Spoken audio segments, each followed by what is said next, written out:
बिस्मिल्लाहिर्रहमानिर्रहीम। अस्सलाम वालेकुम। इस वक्त जो एक तासुर मिल रहा है कि हुकूमत और इलेक्शन कमीशन ऑफ पाकिस्तान आमने सामने हैं। इस वीडियो में मैं आपके सामने बहुत इंपॉर्टेंट चीज़ें रखने जा रहा हूँ। मैं आपको बताऊंगा कि इलेक्शन कमीशन ऑफ पाकिस्तान की तश्कील कैसे होती है और ख़ास तौर पर इस वक्त जो 4 इलेक्शन कमीशन के मेंबरान हैं वो किसकी रिकमेंडेशन पर आए, किस किस ने उनका नाम तजवीज़ किया, कैसे उनको लगाया गया, और ख़ास तौर पे जो 2 मेंबरान हैं जो बहुत जिनका हमें जब वो केस सुन रहा होता है, इलेक्शन कमीशन सुन रहा होता है और 5 यानी जो चीफ इलेक्शन कमिश्नर हैं और 4 मेंबरान मौजूद होते हैं, तो 2 मेंबरान का इन्फ्लुएंस हमें बहुत ज़्यादा नज़र आता है, जो 2 रिटायर्ड जजेस का।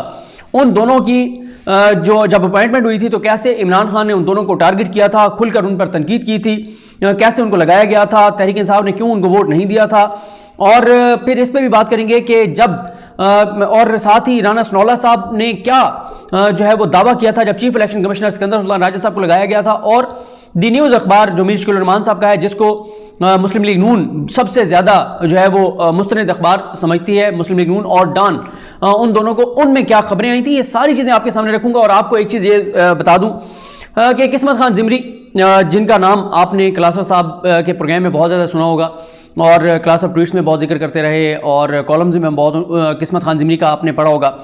किस्मत खान ज़िमरी और मैं कुछ और दोस्त हैं, हम मिलकर एक टीम के तौर पर काम कर रहे हैं। किस्मत खान ने बहुत सी ऐसी स्टोरीज बनाई हैं कि जब आप वो स्टोरी सुनेंगे तो आपको अंदाज़ा होगा कि कितनी शानदार अंदाज से उसने वो स्टोरीज बनाई हैं, लेकिन मेरी नेग्लिजेंस है, मैं वो स्टोरीज नहीं कर सका, क्योंकि मुझे बहुत से दोस्तों ने कहा, खासतौर पर असदुल्ला खान साहब ने लाहौर से, जिनकी आप वीडियोस देखते होंगे, लाहौर हाई कोर्ट और एहतसाब अदालत लाहौर से, वो खुद वहाँ बैठकर और रिपोर्ट करते हैं। मैं अक्सर दोस्त कहते हैं आप ये क्यों जोर देते हैं कि खुद वहाँ बैठकर, उसकी रीज़न ये है कि वो 90% लोग 95% जो वीडियोस करते हैं वो घरों से बैठ कर करते हैं, बहुत कम है जो कोर्ट रूम में खुद बैठे होते हैं। तो इसलिए मैं कहता हूँ कि वो खुद बैठकर वो करते हैं, तो वो भी मुझे कहते हैं कि बाकायदा एडिटिंग होनी चाहिए, जो कि मैं नहीं कर पाता, सारा दिन कोर्ट में, फिर पार्लियामेंट नहीं हो पाती। तो अब मैंने सोचा कि मैं चलिए इन्फॉर्मेशन तो आपके साथ शेयर करूँ, चाहे इसी अंदाज में जैसे रूटीन में करता हूँ, इसी तरह से पढ़ के आपको बता दूँ और साथ साथ एक्सप्लेन कर दूँ।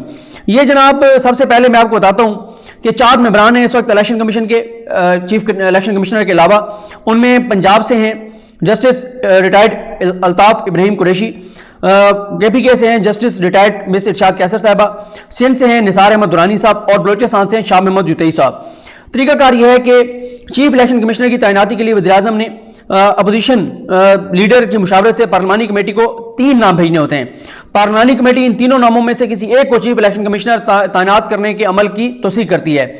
अच्छा, अगर वज़ीर-ए-आज़म और अपोजिशन लीडर 3 नामों पर मुत्तफिक ना हो, यानी 3 नामों की एक मुश्तरका फहरिस्त पर मुत्तफिक ना हो, तो वज़ीर-ए-आज़म और अपोजिशन लीडर अपने 3 नामों की अलग अलग फहरिस्त पार्लिमानी कमेटी को भेजते हैं। पार्लिमानी कमेटी नामों में से किसी एक की चीफ इलेक्शन कमिश्नर के लिए तौसीक कर सकती है। इलेक्शन कमीशन में मेंबरान की तैनाती के लिए भी यही तरीकाकार है। पहले यह है कि प्राइम मिनिस्टर पाकिस्तान और अपोजिशन लीडर वो दोनों मिलकर 3 नाम भेजते हैं और पार्लिमानी कमेटी एक की तौसीक कर देती है। अगर वो 3 नामों के ऊपर इत्तफाक ना करें, फिर दोनों जो हैं वो 3 नाम भेजते हैं और पार्लिमानी कमेटी उनमें से एक के ऊपर इत्तफाक करती है। अब हुआ कुछ यूं, पहले मैं आपको पार्लिमानी कमेटी का बता दूं कि इलेक्शन कमीशन के सरबराह और मेंबरान की तैनाती के लिए पार्लिमानी कमेटी की तश्कील स्पीकर कौमी असम्बली करता है। इस पार्लिमानी कमेटी में आधे मेंबरान का तल्लुक हुकूमत जबकि आधे का तल्लुक अपोजिशन से होता है। पार्लिमानी कमेटी के मेंबरान को हुकूमत और अपोजिशन के पार्लिमानी लीडर्स नामजद करते हैं। पार्लिमानी कमेटी के मेंबरान की कुल तादाद 12 होनी चाहिए। 12 में से 8 मेंबरान कौमी असम्बली से होते हैं, जबकि 4 जो हैं वो सेनेटर्स होते हैं। अब मौजूदा पार्लिमानी कमेटी के आप मेंबरान सुन लें जिन्होंने खास तौर पे ये चीफ इलेक्शन कमिश्नर साहब और 2 मेंबरान की मंजूरी दी। उसमें डॉक्टर शीरी मजारी हैं जो कि चेयरपर्सन हैं, अली मोहम्मद खान है PTI से, परवेज खटक हैं PTI से, पीपल्स पार्टी से राजा परवेज अशरफ हैं, डॉक्टर निसार अहमद चीमा नून लीग से हैं, सैयद फ़ख्र इमाम PTI से हैं, शिजा फातिमा ख्वाजा वो नून लीग से हैं, शाहिदा अख्तर अली साहबा मुत्तहिदा मजलिस अमल पाकिस्तान से हैं, और अगले जो 4 सेनेटर्स हैं उनमें डॉक्टर सिकंदर मांदरो पीपल्स पार्टी से, मोहम्मद आजम खान सवाती PTI से, मुशाहिदुल्लाह खान नून लीग से, अब मरहूम है और उनका इंतकाल हो गया तो अब उनकी जगह नया मेंबर आएगा नून लीग से, और नसीबुल्लाह बाज़ई आज़ाद। अच्छा जनाब, अब इस पे पहले आते हैं कि सिकंदर सुल्तान राजा साहब का नाम किसने तजवीज़ किया था। चीफ इलेक्शन कमिश्नर के ओहदे के लिए सिकंदर सुल्तान राजा का नाम वज़ीर-ए-आज़म इमरान खान ने तजवीज़ किया था। वैसे अब इमरान खान साहब ये ज़रूर सोचते होंगे कि उनको किसने पार्टी में से ये मशवरा दिया था ये नाम, क्योंकि आगे चल के मैं आपको बताता हूँ कि अखबार में फिर खबरें क्या आई थी जब इनको तैनात कर दिया गया था। अच्छा, इनसे पहले सिकंदर सुल्तान राजा साहब से पहले इमरान खान ने चीफ इलेक्शन कमिश्नर के लिए 3 नाम तजवीज़ किए थे। पहले बाबर याकूब फतेह, दूसरे आरिफ खान, तीसरे फजल अब्बास मेकन। अपोजिशन ने इन तीनों अफराद के नाम चीफ इलेक्शन कमिश्नर के लिए मुस्तरद कर दिए थे। अच्छा, उसके बाद वज़ीर-ए-आज़म इमरान खान की जानिब से अपनी लिस्ट में तरमीम की गई और 2 नए नाम शामिल किए गए। इन 2 नामों में सिकंदर सुल्तान राजा का नाम भी शामिल था। अच्छा, उसके बाद प्राइम मिनिस्टर ने जो 3 लोगों की लिस्ट भेजी, उनमें एक थे जमील अहमद, दूसरे थे फजल अब्बास मेकन, तीसरे थे सिकंदर सुल्तान राजा, और ये तीनों रिटायर्ड ब्यूरोक्रेट हैं। उसके बाद जब इमरान खान ने नाम तजवीज़ किया तो उसी वक्त जो बाखबर लोग थे उन्होंने कहा था कि खेल ख़त्म, क्योंकि इमरान खान ने बहुत कि जिसने भी पार्टी में से मशवरा दिया है या जिसने भी इमरान खान को तजवीज़ दी कि सिकंदर सुल्तान राजा का आप नाम सजेस्ट करें, तो इमरान खान ने ये ब्लंडर किया है। उसके बाद ये भी इंकशाफ हुआ था कि नून लीग पहले ही लॉबिंग कर रही थी कि सिकंदर सुल्तान राजा ही जो है वो चीफ इलेक्शन कमिश्नर बन जाएं, और उसकी रीज़न ये है कि इमरान खान ने और अपोजिशन दोनों ने अपनी मुशावरे से लगाना होता है। तो जब इमरान खान की तरफ से आया तो शहबाज शरीफ तो फौरन राजी हो गए सिकंदर सुल्तान राजा साहब के नाम पर, और शहबाज शरीफ ने पहले किन 3 नामों को दिया था? पहला उन्होंने दिया था नासिर महमूद खोसा, दूसरा इखलाक अहमद तारड़, तीसरा जलील अब्बास जिलानी साहब। और शहबाज शरीफ ने बाद में तरमीम करके और जलील अब्बास जिलानी साहब की जगह जो साबिक अटॉर्नी जनरल इरफान कादिर साहब, उनका नाम दे दिया था। 21 जनवरी 2021 को श्री मजारी साहब की जानिब से कहा गया कि इलेक्शन कमीशन ऑफ पाकिस्तान में तैनातों के मामले पर हुकूमत और अपोजिशन में इत्तफाक हो गया है, और उन्होंने कहा कि आज हमारी कमेटी का 13वां इजलास था और 3 ओहदों पर हमारा इत्तफाक राय हो गया है। Chief election commissioner Sikandar Sultan Raja होंगे, सिंध के मेंबर निसार दुरानी होंगे और बलूचिस्तान के मेंबर शाह महमूद जुतई होंगे। और अब उन्होंने कहा कि यह फैसला आज इमरान खान को भिजवा दिया जाएगा। यहां पर दिलचस्प बात यह है कि क्योंकि डेडलॉक हो गया था, आगे जाकर बताता हूं क्यों हुआ था। मामला इस्लामाबाद कोर्ट में गया था, पहले हुकूमत ने 2 मेंबरान लगाए थे, वो सारा आगे चल के आपको बताता हूं। तो ये मुकमुका हुआ था कि अपोजिशन का और हुकूमत का यहां पर भी कि चीफ इलेक्शन कमिश्नर हुकूमत का होगा और मेंबरान हमारे होंगे। और दिलचस्प बात आप ये देखिए कि कमाल महारत से जिसने भी इमरान खान साहब को सिकंदर सुल्तान राजा साहब का नाम दिया, तो ऐसा समझे तीनों जो है वो नून लीग के सजेस्टेड बंदे आ गए। उसकी रीजन ये है कि अब जनाब आगे आप देखें कि दी न्यूज की खबर, दी न्यूज अखबार मुश्किल रहमान साहब का है। आपको पता है पीडीएम दिलो जान से जिस अखबार पर यकीन रखती है, जिस पर ईमान रखती है, वो जंग, डान, दी न्यूज और जियो, इन पे वो दिलो जान से यकीन रखते हैं, एतमाद रखते हैं, ईमान रखते हैं। अब जनाब दी न्यूज की एक रिपोर्ट के मुताबिक कहा गया कि सिकंदर सुल्तान राजा की बतौर चीफ इलेक्शन कमिश्नर तैनाती के लिए नून लीग ने बाकायदा लॉबिंग की थी। ये दी न्यूज कह रहा है। दी न्यूज कहता है कि सिकंदर सुल्तान राजा नवाज शरीफ के साबिक प्रिंसिपल सेक्रेटरी सईद मेहदी के दामाद हैं। 1999 में मुशर्रफ ने मार्शल लॉ के तहत नून लीग की हुकूमत का तख्ता उल्टा था, तो नवाज शरीफ के साथ सईद मेहदी को भी कैद कर दिया गया था। साल 2000 में जब सिकंदर सुल्तान राजा जेल से सईद मेहदी को मिलने जाते थे तो वो नवाज शरीफ से भी मिला करते थे। दी न्यूज कहता है कि मोतबर जराये के मुताबिक तहरीक इंसाफ हुकूमत ने चीफ इलेक्शन कमिश्नर के लिए सिकंदर सुल्तान राजा का नाम तजवीज़ किया, तो सिकंदर सुल्तान राजा ने नवाज शरीफ से रब्ता करके उनकी हिमायत हासिल की। इसके अलावा सिकंदर सुल्तान राजा ने अपने रवाबित का इस्तेमाल करके JOEF के मौलाना फजल रहमान की हिमायत हासिल की। मौलाना फजल रहमान ने भी सिकंदर सुल्तान राजा की बतौर चीफ इलेक्शन कमिश्नर तैनाती के लिए मंजूरी दी। सिकंदर सुल्तान राजा ने बतौर चीफ इलेक्शन कमिश्नर तैनाती के लिए नून लीग और दीगर अपोजिशन जमातों का एतमाद हासिल किया। इसके बाद आ जाए राना सनाउल्लाह साहब ने क्या बयान दिया था। राना सनाउल्लाह साहब ने कहा कि सिकंदर सुल्तान राजा ने पंजाब में हमारे साथ तवील अर्से तक काम किया है। सिकंदर सुल्तान राजा एक ईमानदार, मेहनती और शाइस्ता इंसान है। मुझे उम्मीद है कि अब इलेक्शन कमीशन ऑफ पाकिस्तान आइंदा आम इंतखाबात में ट्रांसपेरेंसी को यकीनी बनाएगा। अच्छा, बाकी नाम किसने तजवीज़ किए, इस पे आ जाए। इलेक्शन कमीशन के सिंध से तैनात होने वाले मेंबर निसार दुरानी का नाम अपोजिशन लीडर शहबाज शरीफ ने तजवीज़ किया।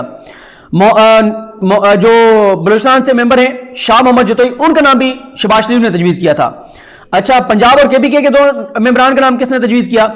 2 का तो बता दिया आपको, जो अभी हुए थे उनका शहबाज शरीफ ने किया था। 2016 में जो 2 हुए थे, जो जिनका मैं आप कह रहा हूं बड़ा इन्फ्लुएंस है इलेक्शन कमीशन के ऊपर, जो रिटायर्ड जजेस हैं, उसमें जनाब 2016 में उनको तैनात किया गया था। उस वक्त नवाज शरीफ वज़ीर आज़म, जबकि खुर्शीद शाह अपोजिशन लीडर थे, उस वक्त वज़ीर आज़म नवाज शरीफ अपोजिशन लीडर ने मिलकर इनके नाम तजवीज़ किए थे, और जिसके नतीजे में पंजाब से मेंबर के तौर पर जस्टिस रिटायर्ड अल्ताफ इब्राहिम कुरैशी और खैबर पख्तूनख्वा से मिस्टर इरशाद कैसर को तैनात किया गया था। इमरान खान साहब ने इनकी मुखालफत की थी। इमरान खान ने इनके ऊपर ट्वीट्स किए थे। इमरान खान का बड़ा सख्त रद्द-ए-अमल दिया था। इमरान खान साहब ने उस वक्त जो खोसा साहब हैं, उनका नाम आगे आएगा, जो आसिफ सैयद खोसा साहब के भाई थे और नासिर खोसा साहब के भी भाई थे, वो उनका नाम अभी आगे आता है तो मैं आपको बताता हूँ। बहरहाल इमरान खान साहब ने तारिक खोसा साहब का नाम दिया था। और इमरान खान साहब ने कहा था कि हमारा ये नाम, उन्होंने वो उसके ऊपर गौर ही नहीं किया।